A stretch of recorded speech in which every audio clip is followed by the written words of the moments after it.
दोस्तों, हकीकत टीवी के साथ जुड़े रहने का बेहद शुक्रिया। हमारा चैनल सब्सक्राइब करें ताकि आपको हमारी तमाम पोस्ट वक्त पर मिलती रहें। सूफ़ी मोहम्मद अहमद सिद्दीकी लासानी सरकार उर्फ शैतानी सरकार, ये फितना पाकिस्तान में कादियानियों से बड़ा फितना खड़ा हो चुका है।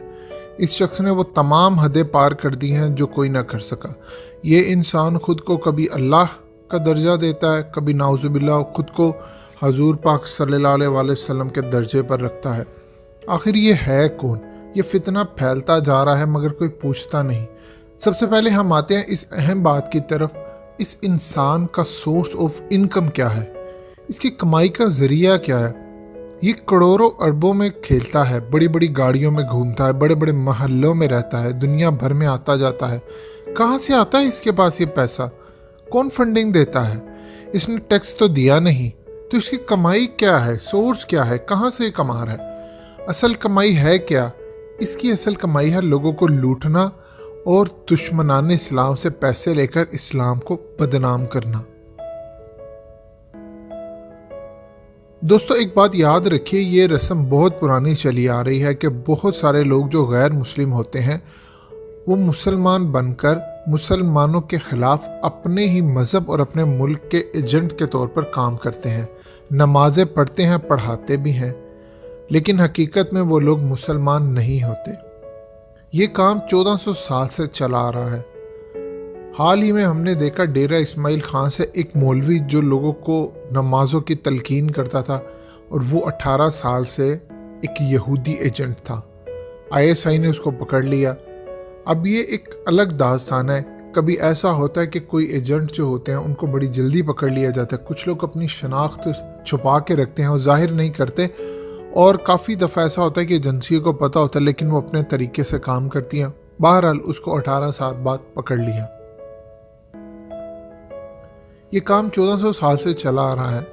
रॉ का एजेंट और साबिक रॉ का चीफ अजीत डोवल का कहना है वो पाकिस्तान रॉ के एजेंट के तौर पर गया तो लाहौर के दाता दरबार पर अहम तरीन एक मौलवी था। इसने मुझे पहचान लिया और कहा, जो तुमने कान में बाली पहनी है वो हिंदू पहनते हैं। कहता है मैं बहुत परेशान हो गया, लेकिन उसने कहा परेशान ना, उसने मेरे कान में कहा मैं भी हिंदू ही हूँ और कई साल से यहाँ काम कर रहा हूँ मुसलमान बनकर। अजीत डोवल का कहना है कि ISI ने हज़ारों हिंदुओं को जो रॉ के एजेंट हैं, जो पाकिस्तान में मौलवी और मस्जिद इमाम बनकर काम कर रहे थे, उनको ISI ने ठिकाने लगा दिया है। जो बच्चे थे वो किसी ना किसी तरह निकल गए और कुछ अभी भी काम कर रहे हैं। मगर कुछ ना कुछ लोग अभी भी ISI की नज़र में हैं। उन पर कब हाथ डालना है, क्या नहीं करना, ये वो जाने उनका काम। हमारा टॉपिक आज का डिफरेंट टॉपिक है। जब इन पर कोई हाथ डालता है, कोई एजेंसियां या दूसरे लोग, तो ये मरने मारने को तैयार हो जाते हैं, जैसे हमने तहरीक तालिबान को देखा। मगर हकीकत में वो रॉ के एजेंट और गैर मुस्लिम हैं। अब ये शैतानी सरकार जिसने अल्लाह की शान में, नबी पाक सल्लल्लाहु अलैहि वसल्लम की शान में और फरिश्तों की शान में गुस्ताही की, इसको सुनने वाले सुनते रहे लेकिन कोई ना बोला। ये शख्स कहता है कि हज़रत ईसा और मूसा ने मेरे दिल के ऑपरेशन का इलाज किया। उन्होंने कहा हमको कि नबी पाक सल्लल्लाहु अलैहि वसल्लम ने बताया कि बहुत अच्छा इंसान है। आप बता दीजिए कि इससे बड़ी गुस्ताखी क्या होगी? क्या कभी हज़रत ईसा किसी सहाबी के पास आए? क्या कभी हज़रत मूसा किसी सहाबी के पास आए? किसी हदीस में इसका जिक्र मिलता है क्या? किसी जगह ऐसा नहीं है। तो फिर इस शैतानी सरकार के पल्ले है क्या सिवाय झूठ, फ्रॉड, झूठे ख्वाबों के? कहता है कि मैंने बारिश के फरिश्ते को हुक्म दिया और कहा मैं तेरे कान पकड़वाऊंगा जिब्रील को कहकर, तूने यहाँ बारिश बरसानी नहीं किसी भी सूरत। अल्लाह माफ़ करे, फरिश्ते तो अल्लाह के हुक्म के पाबंद होते हैं। जो हुक्म आता है वो टाल नहीं सकते। और ये कहता है कि मैं उसको मना कर दिया, यानी मैंने फरिश्तों को मना किया कि तूने यहाँ बारिश नहीं बरसानी। आप अंदाज़ा कीजिए, ये काम सिर्फ अल्लाह का है। इसने अपने आप को नाउज़ुबिल्लाह खुदा बना लिया, या इसका इख्तियार अल्लाह वाला हो गया। अस्तगफिरुल्लाह। आप सबको ये बताते हुए हमारी अपनी ज़बान कांप रही है, मगर इस शैतानी सरकार के ख़िलाफ़ कोई अच्छे लेवल का आलिम नहीं बोल रहा। सब चुप हैं। अपने मरीदों से झूठे ख्वाब बयान करवाना, तरह तरह के ड्रामे करवाना इस इंसान के काम है। अपने हक़ में ऐसा कलाम पढ़वाता है, اپنے مریدوں سے، جس میں کہا جاتا ہے کہ تو لسانی سرکار یا خدا ہے یا خدا کا آئینہ ہے۔ اللہ معاف کرے ہمیں۔ سب سے پہلے ISI اس کو اٹھا کر جیل میں ڈالے اور پتہ کرے کہ یہ مسلمان ہے کہ نہیں۔ جو جاہل لوگ اس کو سننے آتے ہیں، اس کو مانتے ہیں، ان میں عقل نام کی چیز نہیں ہے۔ اتنی بڑی گستاخی جھوٹی حدیثیں یہ بندہ گڑتا ہے۔ کوئی ایک جاہل آگے ہو کر اسے یہ نہیں پوچھتا اس بندے سے کہ تم جو کہہ رہے ہو وہ کس حدیث میں لکھا ہے، حدیث نمبر کیا ہے، قرآن کے کس آیت میں لکھا ہے۔ سب جاہل ہیں۔ اللہ نے ان کی صلاحیتیں چھین لی ہیں ان سے۔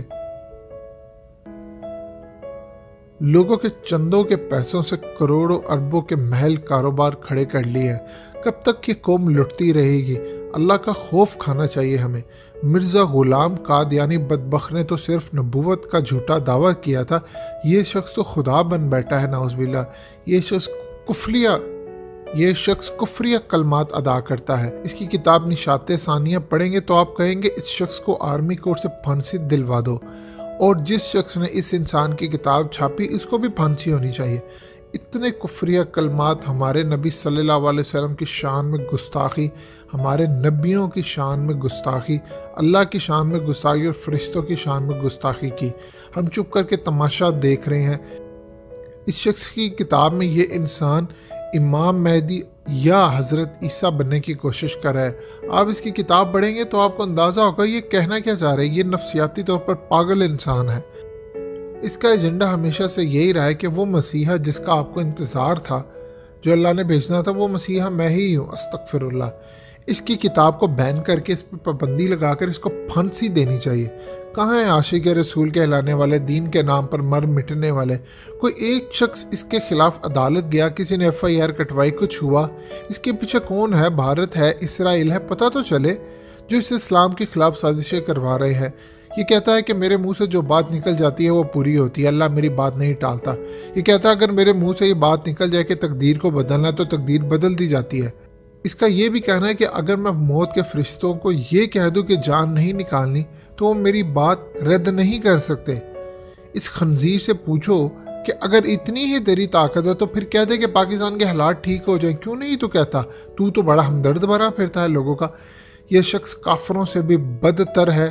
اس نے اسلام کا بیڑا غرق کیا ہے، اور وہ جاہل لوگ ہیں جو اس کے پاس آتے ہیں اور اس کو پیسہ دیتے ہیں۔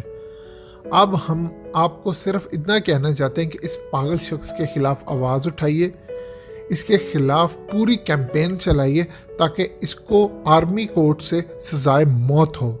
دوستو، ہماری اس ویڈیو کو ہر جگہ پھیلائیے اور ہمارا ساتھ دیجیے۔